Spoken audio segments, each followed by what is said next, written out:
Picture this: a world where thieves bury a Ferrari like it's pirate treasure, where a car's door can pop open your beer, and where a steam-powered contraption crashes into history. Literally. Buckle up, because we're about to take a wild, tire-screeching ride through automotive history. I'm Michael, and today we're uncovering the 10 most unusual hidden highlights you've probably never heard of. Sure, you know the big names, the Model T that put the world on wheels, or the electric cars sparking today's revolution. But behind those headline makers are stories so bizarre, so jaw-dropping, they've been tucked away in the shadows, waiting for us to shine a light on them. We're talking engines powered by fishy ideas, secret machines stashed from the Nazis, and a Jaguar clawing its way to a NASCAR crown. So stick around, because by the end of this, you'll meet a car with a headlight that winks around corners, a three-wheeler that's more circus act than road warrior, and a supercar dreamed up by a lingerie company. Hit that gas pedal with me, and let's roll into the weirdest corners of automotive history. Trust me, you won't believe what's under the hood. 1. The buried Ferrari Dino 246 GTS. Imagine this: Los Angeles, 1974. The city's buzzing, the streets are alive, and somewhere in the sprawl, a rare Ferrari Dino 246 GTS worth more than most people's houses vanishes into thin air. Poof. Gone. Stolen by a crew of thieves with a plan so wild it sounds like a Hollywood script. Did they sell it? Strip it? Nope. They buried it. That's right, this sleek, Italian masterpiece didn't end up in some shady garage or overseas chop shop. It was shoved underground like pirate treasure, hidden in a backyard under a blanket of dirt. Why? The crooks figured they'd come back for it later, when the heat died down. Spoiler alert, they never did. Fast forward a few years. A gang of kids, probably dreaming of buried gold or dinosaur bones, are digging in that same yard, just messing around. Clunk! Their shovels strike something hard. They scrape away the mud, and what do they find? Not a treasure chest, but a Ferrari caked in grime. Its red paint peeking through like a ghost from the past. Can you imagine the look on their faces? Mom, we found a car out back. This wasn't just any car, either. It was one of only 274 Dino 246 GTS models ever made, a luxury ride turned into the weirdest time capsule ever. The story doesn't end there. That buried beauty got hauled out, cleaned up, and restored to its former glory. Today, it cruises the roads with a license plate that says it all: dug up. A little nod to its wild journey from showroom to soil and back again. Who needs a pirate map when you've got a Ferrari that's literal buried treasure?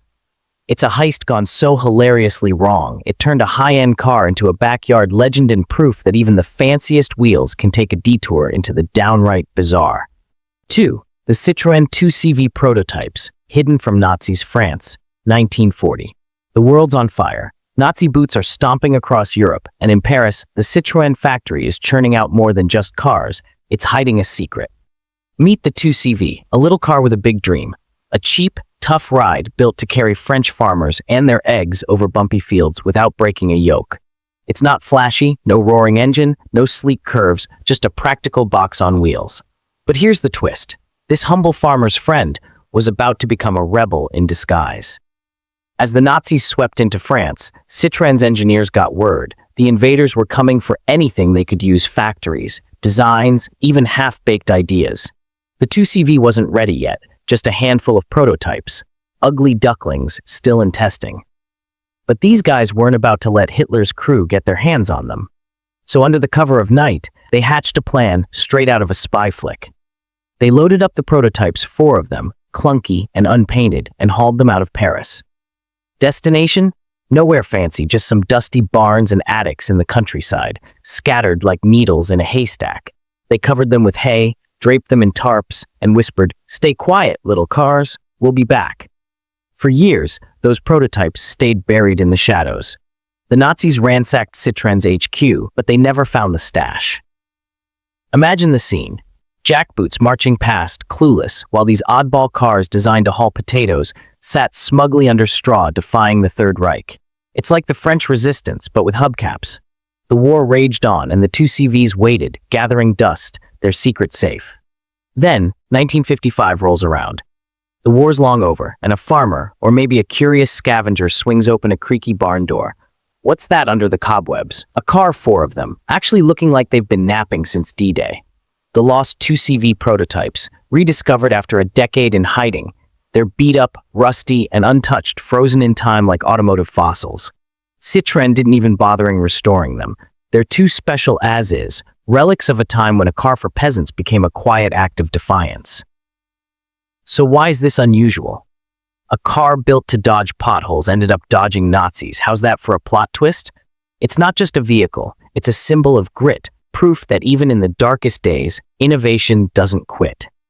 Those little 2CVs didn't fight with guns or bombs, they fought by staying hidden, waiting for their moment to roll back into the light. 3. The Porsche 928's built-in bottle opener, Germany, late 1970s.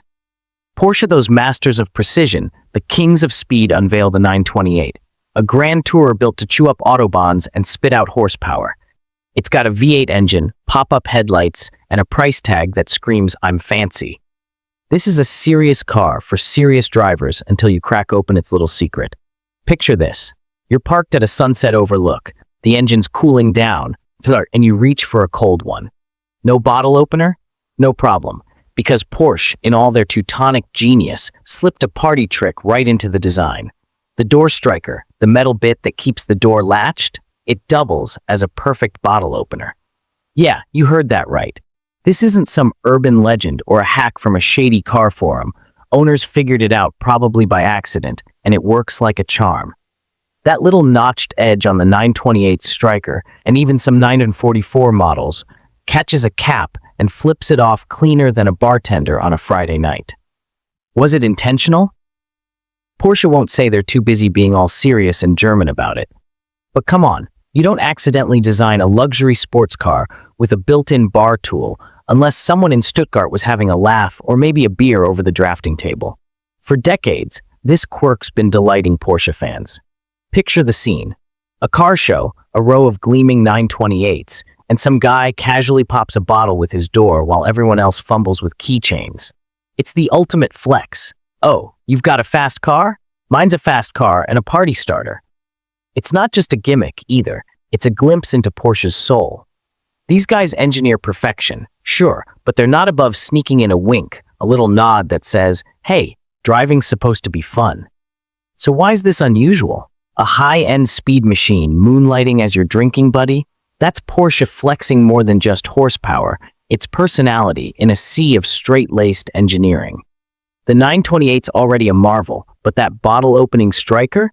That's the cherry on top, or maybe the cap off the bottle. Either way, it's proof that even the most serious cars can let loose and have a little fun. 4. The Fish Carburetor's NASCAR Victory Daytona, 1957. The air's thick with exhaust and the crowd's roaring as Fireball Roberts, a name that screams racing legend, blasts across the finish line in a NASCAR Grand National race. He's just smoked the competition, and everyone's asking, how'd he do it? The answer isn't a bigger engine or slicker tires, it's a funky little gadget under the hood called the Fish Carburetor. Yeah, you heard that right. Not Ford, not Chevy, but a wild invention named after a guy who promised it could sip fuel like a camel in the desert, some say up to 200 miles per gallon. This is the story of a backyard dreamer's brainchild that, for one glorious moment, outran Detroit's giants. Enter Jerry Fish, a mechanic with a wild idea. Back in the 50s, carburetors were king, those metal lungs that mix air and fuel to make engines roar. But Jerry's version? It was different. He claimed it could stretch a gallon of gas farther than anyone thought possible, turning guzzlers into mizzers. Sounds too good to be true, right? Well, it kinda was. The Fish Carburetor was a beast at wide-open throttle, perfect for NASCAR's flat-out sprints, but stick it in a family sedan for a grocery run, and it'd choke faster than a fish out of water. Still, Fireball Roberts saw potential. He slapped it on his '57 Ford, tuned it just right, and took it to the track. February 17, 1957. The green flag drops, and Roberts is flying. That quirky carburetor's humming, feeding his engine just enough juice to keep him ahead. Lap after lap, he's untouchable. Detroit's big dogs are eating his dust. When he crosses the line, it's official. The Fish Carburetor's a winner. A NASCAR victory, powered by something that sounds like a scam from a late-night ad. Suddenly, everyone's talking mechanics, racers, even shady salesmen who'd later peddle knockoffs promising 200 mpg. Urban legend territory? You bet. Here's the catch. That race was its peak. The fish worked great when you floored it, but for stop-and-go driving, total flop. Jerry's dream of revolutionizing cars fizzled out too weird, too niche. Yet its legend stuck around, whispered about in garages and hyped up by hucksters. Why is this unusual? A bizarre, half-baked invention stole the spotlight from the titans of American muscle, even if just for a day. It's proof that sometimes, the oddballs, the long shots can roar past the pack and leave us all wondering, what if? 5. The Jaguar XK120's NASCAR win. England, meet America. It's 1954, and the Jaguar XK120 is the darling of Britain's elite. A sleek, sexy sports car with a feline growl built for winding country lanes and posh car shows.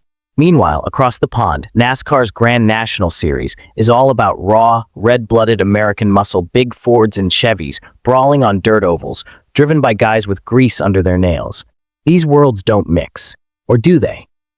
Buckle up, because this is the story of how a British aristocrat crashed America's stock car party and left with the trophy. Enter Al Keller, a racer with guts and a crazy idea. It's May 23, 1954. At a road course in Linden, New Jersey, not your typical NASCAR dirt bowl, but a twisty track that plays to a different tune.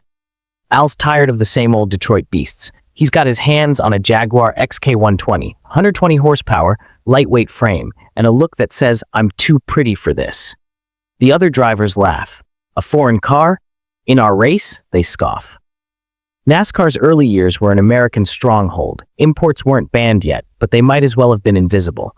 Al doesn't care. He's betting on finesse over brute force. The flag drops and it's chaos. The big V8s charge ahead, kicking up dust, but Al's Jaguar moves like a cat among bulls, nimble, precise, clawing through corners where the others slide. Lap after lap, he's gaining. The crowd's buzzing, some cheering, some jeering, because this isn't supposed to happen. A British car dominating America's rough-and-tumble turf? It's like tea and crumpets winning a bar fight. But Al keeps pushing, and when the checkered flag waves, it's official. The Jaguar XK120 takes the win. The only foreign car to ever claim a NASCAR Grand National victory in those wild early days. The aftermath? NASCAR wasn't thrilled. Imports got the boot soon after, no more fancy foreigners stealing the show. But for one shining moment, that XK120 proved the doubters wrong, leaving tire tracks across history. Why is this unusual? A polished British sports car schooling America's toughest racers on their own turf? That's not just a win, it's a plot twist nobody saw coming. It's proof that automotive greatness doesn't care about borders or expectations. 6. The Reliant Robin's three-wheeled legacy. Welcome to 1970s Britain, a land of tea, rain, and this. Meet the Reliant Robin, a three-wheeled oddball that looks like a car and a tricycle had a very awkward baby. 2 wheels in the back, 1 up front, and a fiberglass body so light you could practically lift it. It's the kind of vehicle you'd expect in a circus, not on the road. And yet, this wobbly wonder didn't just roll into history, it tipped, tumbled, and somehow won hearts along the way. This is the tale of a car so unstable it's a punchline, but so lovable it built a legacy. Picture the scene. The UK's in a fuel crisis, taxes are brutal, and regular cars are bleeding wallets dry. Enter Reliant, a company with a wild pitch. Why drive a four-wheeler when three's cheaper? See, the Robin wasn't just quirky, it was sly. In Britain, a three-wheeler with a light enough engine got classified as a motorcycle. Lower taxes, cheaper insurance, and you could drive it with a bike license. Genius, right? Well, sort of. There's a catch, and it's a big one. Take a corner too fast, and whoops, you're on your side, waving at the pavement. It's not a car, it's a balancing act on wheels. The tipping thing? Oh, it's real. Infamous even. TV shows like Top Gear turned it into comedy gold, Jeremy Clarkson flipping one like it's a carnival ride. But here's the kicker. People didn't care. They loved it. From 1973 to 1981, Reliant churned out over 60,000 Robins, and fans adored its quirks. Need to park? It's tiny. Need a laugh? Just watch your mate take a turn. It was cheap, it was cheerful, and it had personality in spades, wobbly or not. Owners formed clubs, swapped tips for keeping it upright, and embraced it like a goofy family pet. So why is this unusual? A car that's a rolling disaster somehow carved out a cult following. It's not about practicality. Who needs that when you've got charm? The Robin's a reminder that automotive design doesn't always chase perfection. Sometimes it's about the weird, the wild, the downright daft, and that's enough to steal the show. Unstable? Sure. Unforgettable? You bet. 7. The Nike One, a virtual supercar 2004. The future's calling, and it's revving hard. You're hunched over a PlayStation 2, thumbs blazing as Gran Turismo 4 drops you into a world where speed's king. Then out of nowhere, it rolls up. The Nike One, a supercar so slick it looks like it teleported from 2050. 260 horsepower, 160 miles per hour. A methane-powered beast with a silhouette that cuts through the air like a blade. But here's the twist. This isn't a car you'll chase on the freeway. It's a digital phantom, dreamed up by Nike, yep, the sneaker gods and Polyphony Digital, the gearheads behind GT4. This is no ordinary ride. It's a virtual legend born to blur reality's edges. How does a shoe company end up building a supercar? Easy they didn't. Nike wasn't welding steel, they were sparking ideas. Teaming with Polyphony, they unleashed their just do it mojo on a concept car, unbound by physics or budgets. Twin engines? Check. Sci-fi styling? Oh yeah. In Gran Turismo 4, it wasn't just a car, it was a mission. You'd grip that controller, mash the gas, and feel the Nike One scream past pixel-perfect rivals. No rust, no recalls, just pure, unfiltered speed. Gamers ate it up, racing it through Tokyo's neon nights and California's golden hills, jaws dropped at what Nike dared to dream. But this wasn't some throwaway Easter egg. The Nike One had stats 160 miles per hour, cooked up with geeky precision. Methane fuel cells hinted at a green future. The low-slung body screamed performance. Car nuts debated. Could it work IRL? Maybe. Maybe not. Didn't matter, it never hit pavement. It lived in GT4, a virtual king that ruled leaderboards and imaginations. Nike flexed their brand into uncharted turf, proving they could lace up more than kicks, they could ignite car culture from a controller. Why is this unusual? A car birthed in a game, not a garage, smashed the wall between virtual and real. It's Nike saying, we don't need roads, we've got bytes. And it's a neon-lit sign of how gaming and tech turbocharge what we love about cars, pushing boundaries, sparking dreams, no brakes required. 8. The Wacoal Caspita, lingerie meets supercars, Japan, late 1980s. The supercar wars are heating up. Ferrari's got the F40, Porsche's got the 959, and everyone's chasing speed. But over in Tokyo, something bonkers is brewing. Picture this. A company famous for bras and panties, Wacoal, the lingerie kings, decides, you know what? We're building a supercar. Yeah, you heard that right. This isn't a typo or a fever dream. It's the Jiotto Caspita, a gull-winged F1-powered monster born from the wildest crossover since peanut butter met jelly. Buckle up, because this is automotive history's sexiest plot twist. So how does a lingerie giant end up in the driver's seat? Wacoal wasn't messing around. They teamed up with Dome Engineering, a Japanese outfit with racing cred, to flex their creative muscles. The plan? Build the Jiotto Caspita, a supercar to make jaws drop. We're talking a detuned Formula 1 engine, a 3.5-liter V10 from Motori Moderni, pumping out 577 horsepower. Gull-wing doors that soar like an eagle, a top speed flirting with 200 miles per hour.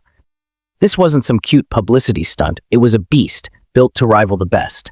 Wacoal even spun off a design sub-brand, Jiotto, to give it flair. Lingerie meets horsepower?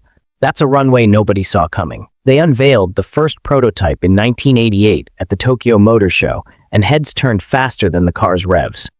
It was gorgeous low, wide, with curves that could have been stitched by Wacoal's seamstresses. A second version popped up in 1990, swapping the F1 engine for a Judd V10, pushing it even harder. Car nuts were drooling. Is this Japan's next big thing? But here's the stitch that unraveled it. Money. The economy tanked, the project ballooned, and Wacoal pulled the plug. Only 2 Caspitas ever rolled off the line, one's in a museum, the other's a ghost in private hands. From catwalk to crash, it was over before it began. So why is this unusual? A lingerie brand crashing the supercar party with a gull-winged rocket that's not just wild, it's downright surreal. The Caspita didn't just blur lines, it tore up the script. It's a reminder that automotive history isn't always Detroit or Stuttgart sometimes. It's an outsider in silk stockings stealing the spotlight, even if only for a fleeting, fabulous moment. 9. The Cugnot Fardier à Vapeur, the first crash, Paris, 1769. The age of horse and buggy is king, no engines, no highways, just hooves and hay. But one guy's about to change everything and accidentally break something while he's at it. Meet Nicolas-Joseph Cugnot, a French inventor with a wild idea, a steam-powered cart called the Fardier à Vapeur. It's the world's first self-propelled vehicle, a wheezing, hissing beast built to haul artillery for the army. Picture a giant kettle on 3 wheels, belching smoke like a dragon with a cold. This isn't just the birth of the automobile, it's the birth of the car crash too. Yep, Cugnot's big debut ends with a bang, and not the good kind. Let's set the scene. It's a crisp day, and Cugnot's ready to show off. The Fardier's a beast wooden frame, a massive boiler up front, 2 wheels in back, 1 in front. It's designed to drag cannons, so it's slow, clunky, and loud. Think 2 miles per hour on a good day. Steam hisses, gears groan, and the crowd's buzzing. No horses? This'll never work, they scoff. But Cugnot fires it up, and holy smoke, it moves. Chugging along, puffing like a chain-smoking locomotive, it's a miracle of the 18th century. For a moment, he's a genius. Then, disaster. Here's where it gets good. During a test run, some say it's the first, some say later, Cugnot loses control. Maybe he's too excited maybe the steering's a joke. It's basically a tiller, but the Fardier veers off. The crowd gasps, soldiers scatter, and bam, it slams into a wall, bricks tumbling like dominoes. Steam's everywhere, wood splintered, and Cugnot's standing there, probably muttering, well, that's not ideal. At 2 miles per hour, it's not exactly a fiery wreck, but it's official, the first car accident in history, courtesy of the first car ever. Talk about a crash landing. The aftermath? Cugnot's dream didn't die, he built another, and the army liked it enough to keep tinkering. But that wall-smashing moment? It's gold. Why is this unusual?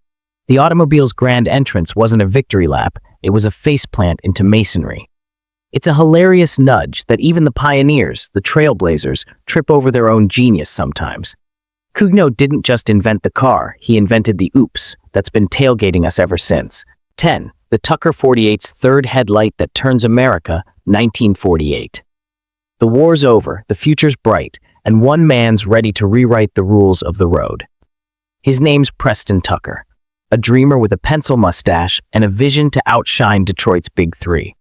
Enter the Tucker 48, a car so ahead of its time, it feels like it drove straight out of a sci-fi flick. Rear-engine power, disc brakes, a padded dash, and the star of the show, the Cyclops Eye, a third headlight that turns with the steering wheel, lighting up the night like a hawk spotting prey. This is the story of a bold idea that dazzled the world until it crashed into history's shadows. Picture it. Post-war roads are dark. Headlights are dumb, straight beams that leave curves blind. Tucker's like, nah, we can do better. He designs the Tucker 48 with this wild trick, a center headlight tied to the steering. Turn left, it swings left. Turn right, it follows. At night, its magic illuminating bends, dodging deer, making drivers feel like superheroes. The car's a stunner, too curvy, low, with a 6-cylinder boxer engine pumping 166 horsepower. Tucker's selling a dream, safety, speed, and style all in one. He builds 51 of them, each a rolling promise of tomorrow. But here's where the rubber meets the roadblock. Detroit's giants Ford, GM, Chrysler aren't happy. A little guy with big ideas? They smell a threat. Rumors swirl. Tucker's a fraud. The car's a gimmick. The feds swoop in stock fraud charges, investigations, and the dream stalls. Was it sabotage? Bad luck? Depends who you ask. By 1949, the company's toast, bankrupt amid controversy. Only 51 Tuckers roll out rarities now worth millions. That Cyclops Eye, though? It's a glimpse of genius, a feature so futuristic that adaptive headlights wouldn't catch on till decades later. Why is this unusual? A car from 48 saw the future literally and got buried for it. That swiveling headlight was light years ahead, a bold stroke lost to history's margins when Tucker's empire crumbled. It's proof that game changers don't always win the race, but man, do they leave tire marks. Preston's Cyclops Eye still winks at us, a reminder that even in defeat, vision shines through. What a ride. From a Ferrari buried like pirate loot to a 3-wheeled Robin that's more clown car than commuter, these 10 hidden highlights prove automotive history's a treasure chest of surprises. We've dug up stolen supercars, outrun Nazis, popped bottles with Porsches, and crashed into walls. Literally. It's the weird, the wild, and the downright wacky that keep this engine revving. So which one blew your mind the most? Was it the Nike one racing through a game, the Jaguar smoking NASCAR, or that Cyclops Eye lighting up 48? Drop it in the comments. I'm dying to hear. And hey, if you love this ride, smash that like button, hit subscribe, and ring that bell, because we've got more wild car stories coming your way. Next time, we're peeling out into the craziest car flops that never made it off the drawing board. Think epic dreams that face-planted hard. Buckle up, and I'll catch you then.